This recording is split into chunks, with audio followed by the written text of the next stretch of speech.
Good morning students. இன்றைக்கி என்ன பார்க்க போகிறோம்னா பயிற்சி 3.1ல் 4வது some 3x³ minus 16x² plus 23x minus 6 = 0 எனும் சமன்பாட்டின் இரு மூலங்களின் பெருக்கல் பலன் 1 எனில் சமன்பாட்டினை தீர்க்கன்னு சொல்லியிருக்காங்க. அதாவது அடுக்கு எத்தனை இருக்குது? 3. அப்போ இதுக்கு எத்தனை தீர்வு இருக்குது? 3 தீர்வு இருக்குது, 3 மூலம் இருக்குது. அதில் 2 மூலத்தை பெருக்கணும்னு அவர் தான் 1. சரி, ஃபஸ்ட்டு கவனிங்க. மூலங்கள்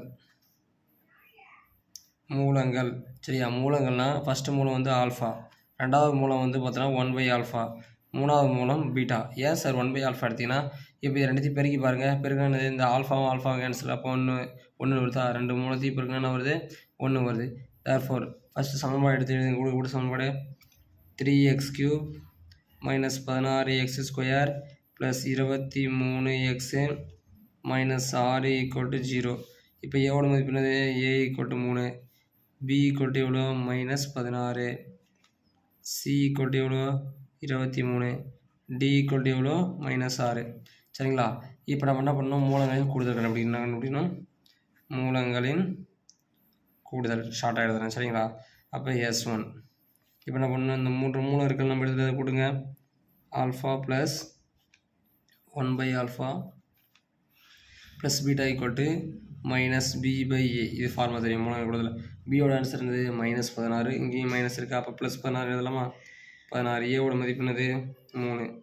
சரிங்களா? நெக்ஸ்ட்டு மூலங்களில் பெருக்கல். அப்போ என்ன பண்ணுவோம்? 2 2 பெருக்கும். நான் என்ன டேரெக்டாக போகிறோம்? மூலங்கள் பெருக்கல் டேரெக்டாக S3. சரிங்களா? மூலங்கள் பெருக்கல் S3. நம்ம S1 S2 கண்டுபிடிக்கணும். நம்ம டேரெக்டாக S3 பண்ணுறோம். அப்போ என்ன பண்ணுறோம்? ஆல்ஃபா, அடுத்தது 1/ஆல்ஃபா, அடுத்தது பீட்டா. அதுக்கு மீனிங் என்னது? -d/a. b/a அடுத்து c/a போடணும். அடுத்து லாஸ்ட் d/a. அப்போ நம்ம டேரெக்டாக பிரிக்க 3 பிரிக்க c/a. சரிங்களா? d/a போட்டோம்னா டியோட மதிப்பு என்னது? -6. இங்கேயும் ஃபார்முலா மைனஸ் இருக்குது, மைனஸ் ப்ளஸ் 6. ஏவோட மதிப்பு 3. ஒரு 3 ஏவோட மதிப்புனா 1 3 3 2 3 6. அப்போ என்னது?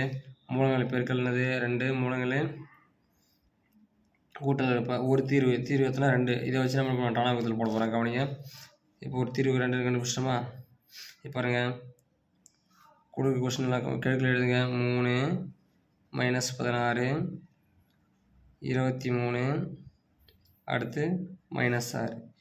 இது என்ன பண்ண போனால் இது நம்ம கண்டுபிடிச்சால ஒரு தீர்வு 2 பீட்டாவோட வேல்யூ. ஏன்னா ஆல்ஃபா கேன்சல். அப்போ பீட்டா = எவ்வளோ வரும்? 2. அப்போ எழுதிங்க. பீட்டா = என்னது வருது? 2. அப்போ நம்மளுக்கு தீர்வு என்னென்ன? ஆல்ஃபா, 1/ஆல்ஃபா, பீட்டா. இப்போ பீட்டா ஒரு தீர்வு 2 கண்டுபிடிச்சினா இதை வந்து என்ன பண்ண போகிறேன்? சப்ஸ்டிட் பண்ண போகிறேன். இதை வச்சு 0 போடுறாங்க. உனக்கு ஃபஸ்ட்டு 0 போட்டுக்கணும். இந்த 3 அப்படியே இருக்குங்க. 3 2 3 என்னது? 6. 16ல் 6 போச்சுன்னா -10, 2 10 -20, 23ல் 20 போனால் 3 2 6. தேர்ஃபோர் 0. இப்போ பாருங்கள், இந்த சமன்பாடு கண்டுபிடிச்சல ஒரு தீர்வு. இதோட குவாட்ரேட்டிக் ஈக்குவேஷன் எழுதுங்க. எப்படி எழுதலாம்? இருபடி சமன்பாடு 3x² மைனஸ் 10x ப்ளஸ் 3 = 0. இப்போ பாருங்கள், இது ஒரு முப்படி சமன்பாடு. எப்படி ஆச்சு? இருபடி சமன்பாடு. பெருக்குனா 9, கூட்டினா -10, ஓர் 9 9, ரெண்டுத்துக்கு மைனஸ் போடுங்க. வந்துச்சிங்களா? இப்போ முன்னாடி 3 இருக்குது. அப்போ 3ஆல் வகுத்தணும். 3 3 ஓர் 3 3 9. தேர்ஃபோர் என்னது? எக்ஸு மைனஸ் இங்கே என்ன இருக்குது? 1/3 இன்ட்டு என்னது? இங்கே பாருங்கள், -3 x மைனஸ் 3 = 0. ஃபைனல் ஆன்சர் என்னது? x = 1/3, என்னது? x = 3.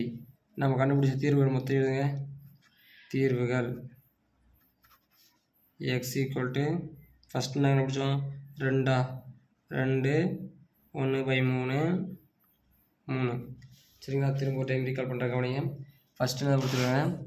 3x³ minus 16x² plus 23x minus 6 = 0 எனும் சமன்பாட்டின் இரு மூலங்களை பெருக்குனா 1 வரணும். அப்போ நம்ம எடுத்துக்கிற அடுக்கு எத்தனை இருக்குது? 3 மூலம் எடுக்கணும். அப்போ ரெண்டுத்தையும் பெருக்கி பாருங்கள். இந்த ஆல்ஃபா கேன்சல், அப்போ 1 வருது. அப்போ இந்த மாதிரி தான் எடுத்துக்கணும். சார் நான் ஆல்ஃபா எடுத்து பீட்டாவும் எடுத்துருக்கு, ஆனால் இங்கே வேறு எடுத்துக்கணும். சரிங்களா? இப்போ நம்ம கொடுத்துட்டு போட்டு முப்படி சமன்பாடு எழுதிட்டோம். சரிங்களா? அதோட ஏவோட மதிப்பு, பியோட மதிப்பு, சியோட மதிப்பு, டியோட மதிப்பு எழுதிட்டோம். ஃபஸ்ட்டு மூலங்கள் கூடுதல் என்ன பண்ணணும்? இந்த கொடுத்துட்டு நம்ம கண்டுபிடிச்ச மூலத்தை 3 என்ன பண்ணணும்? கூட்டணும். கூட்டினா -b/a. பியோட வேல்யூ 16, ஏவோட வேல்யூ 3. இங்கே மைனஸ் இருத்தால அது நம்ம ஆல்ரெடி இங்கே மைனஸ் இருக்குது. மைனஸ் ப்ளஸ் ஆகிடுச்சு. +16/3 வந்துடுச்சு. நெக்ஸ்ட்டு S2 கண்டுபிடிக்கணும். டேரெக்டாக S3 கண்டுபிடிக்கிறேன், ஏன்னா பீட்டா கிடச்சிரும். சரிங்க, ஒரு மூலத்தை நான் கண்டுபிடித்துக்கிறேன். அப்போ மூலங்களின் பெருக்கல் S3 = ஆல்ஃபா பீட்டா காமா அப்படின்னு போடுவோம். பீட்டா பதில் நம்ம எடுத்துட்டோம் 1/α நம்மளுக்கு தெரியும். இந்த 3 மூலத்தையும் நான் பெருக்கிறோம். அப்போ இந்த ஆல்ஃபாவும் கேன்சல் மீதி எனக்கு 1 × B. அப்போ B வர ஆன்சர் என்னது பீட்டா. -D/A. டியோட வேல்யூ -6, ஏவோட வேல்யூ எவ்வளோ 3. அடிச்சனது மைனஸ் ப்ளஸ் ஆச்சு. 2 எவ்வளோ 6. அப்போ 2ஆல் வந்துச்சு. பீட்டா = 2. இதை வச்சு என்ன பண்ணுறேன், நம்ம 10th போட்ட மாதிரி டாடா வகுத்தல் 3. ஃபஸ்ட்டு 7 போட்டால் கீழே எழுதிக்கங்க. 3 - 16 23 - 6 அப்படி எழுதிட்டுனா சரிங்களா. 23 - 6 3. இங்கே ஃபஸ்ட்டு 0 போட்டு இந்த நம்பர் வைக்கிங்க, 2 பேருக்குங்க. எப்பயுமே இந்த நம்பரையும் இந்த நம்பரையும் பெருக்குங்க. 2 6, 16 6 போச்சுன்னா 10, 12 20, 23 20 போச்சுன்னா 3, 2 எத்தனை 6. சரி, 6க்கு 6 0. அப்போ நம்மளுக்கு இது என்ன சமன்பாடு, இருபடி சமன்பாடு ஆயிடுச்சு. அடுக்கு எத்தனை இருந்துச்சு, அடுக்கு 3. நம்மளுக்கு என்ன இருக்குது இப்போ பாருங்கள். இப்போ நம்ம போட்டுறது மாறிலி x². அப்போ இருபடி சமன்பாடு ஆயிடுச்சு. இதில் வந்து நம்மளுக்கு காரணிப்படுத்தணும். காரணிப்படுத்த நம்ம 10th தெரியும். பெருக்குனா இது 2 பெருக்கணும். 3 3 9 கூட்டினா -10, 1 9 9. அப்போ 2க்கு மைனஸ் பண்ணணும், கூட்டினா 10 வருது. முன்னாடி 3 இருக்கிறதால 3 அடிக்கணும். முன்னாடி எதுவுமே எல்லாம் அதை டிவைட் பண்ண தேவை. இப்போ x - 1/3 x - 3, ஏன்னா இது 3 3 9. இப்போ x = 1/3 3. தீர்வு எத்தனை, x = 2, 1/3, 3. அவ்வளோதான் ஆன்சர். சரிங்களா, ரொம்ப ஈஸியான சம். 5 மார்க்ஸ் 2 மார்க்ஸ் 3 மார்க்கில் கேட்பாங்க. கொஞ்சம் தெரியுமா அழகாக போட்டு பாருங்கள்.